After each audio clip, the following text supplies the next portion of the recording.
Saya Berliana Puji Astuti dengan NIM 21010252667 dari kelas 2A Pendidikan Guru Sekolah Dasar, Fakultas Keguruan dan Ilmu Pendidikan dari Universitas Muhammadiyah Prof. Dr. Hamka.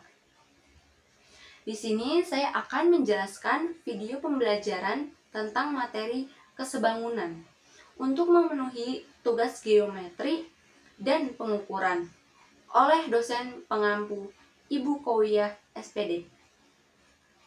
Sebelumnya, izinkan saya untuk memberi motivasi kepada kalian semua. Raih prestasimu, sukses menantimu. Kita bisa kalau kita mau. Oke? Sebelum memulai video pembelajaran, izinkan saya mengajak kalian semua untuk tepuk semangat. Biar semua pada semangat. Tepuk semangat. Semangat.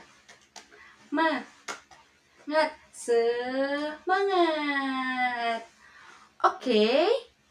Baik, mari kita simak video pembelajaran berikut. Sebelum memulai, alangkah baiknya kita membaca doa terlebih dahulu. Bismillahirrahmanirrahim. Rabbi zidni ilma warzuqni fahma. Shadaqallahul azim. Baik, video pembelajaran kita tentang kesebangunan dan materi yang akan dibahas yaitu yang pertama ada pengertian kesebangunan. Yang kedua ada syarat-syarat kesebangunan. Dan yang ketiga dan yang terakhir ada contoh soal kesebangunan. Next slide, kita akan apa itu kesebangunan? Apakah ada yang tahu? Baik, kalau tidak ada yang tahu, mari kita bahas sama-sama. Kesebangunan merupakan kondisi ketika dua bangun datar memiliki sudut-sudut yang sama besarnya.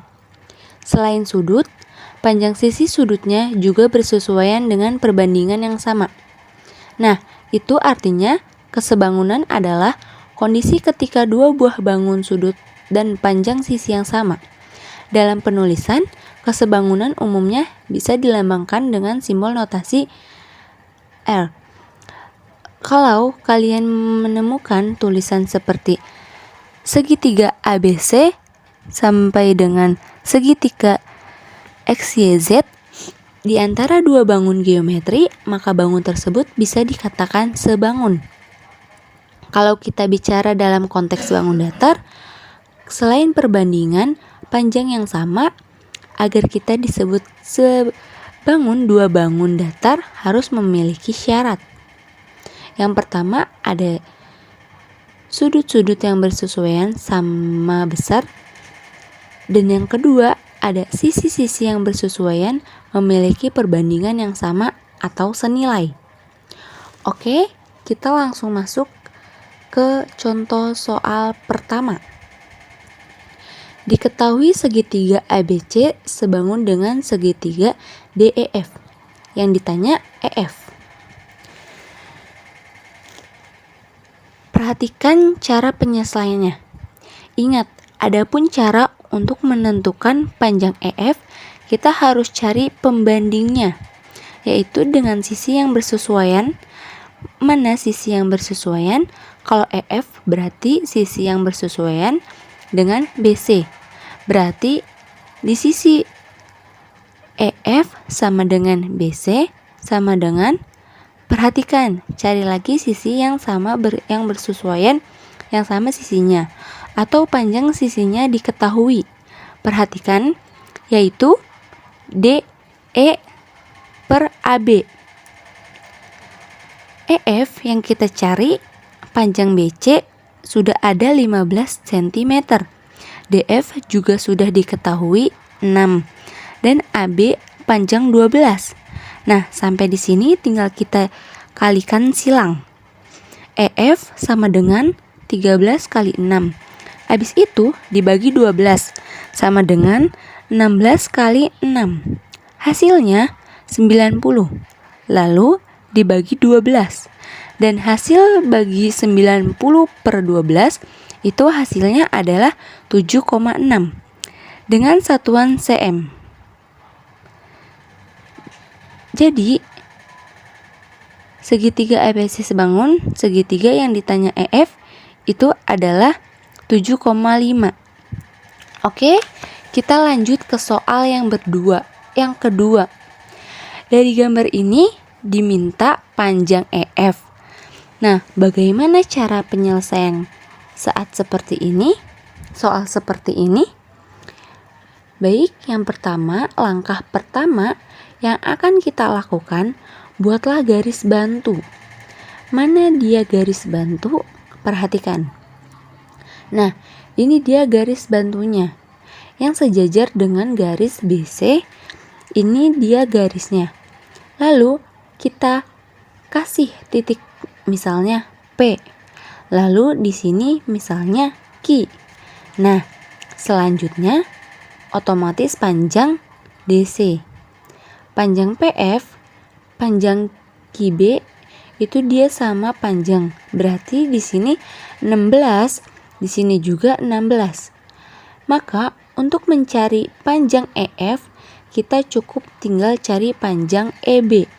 Dan nanti kita tambahkan dengan panjang PF. Maka untuk mencari panjang EP, cukup perhatikan segitiga yang sebangun. Perhatikan segitiga kecil, yaitu EPD. Lalu segitiga besar AQD. Maka untuk mencari panjang EP itu dia akan berbanding AQ. Sama dengan carilah sisi dua buah segitiga tadi, yang kecilnya dan besarnya, yang panjang sisinya diketahui.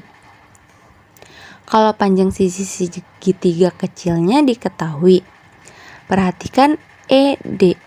Lalu mana lagi yang bersesuaian, yaitu AD.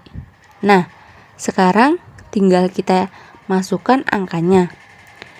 EP itu sama dengan EF dikurang 16.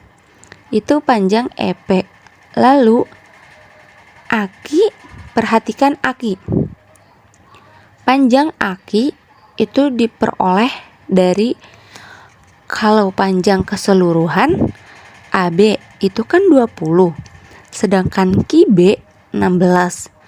Maka panjang AB itu sama dengan 20 kurang 16.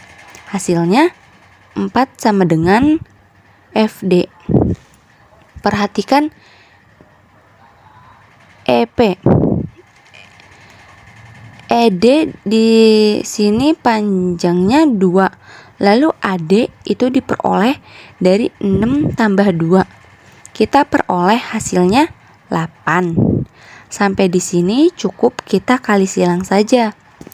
EF kurang 16 dikali 8. Lalu 4 dikali 2. Nah, perhatikan EF kali 8. Hasilnya 8 EF. Lalu dikurang 16 dikali 8, hasilnya 128, sama dengan 2 kali 4 hasilnya 8. Lanjut 8 EF sama dengan 8 negatif 128. Kalau pindah ruas jadi positif 128. Maka kita peroleh panjang EF itu sama dengan 8 ditambah 128. Itu hasilnya 136. Lalu dibagi 8, hasilnya 17 dengan satuan cm. Maka panjang EF saat kali ini yaitu 17 cm.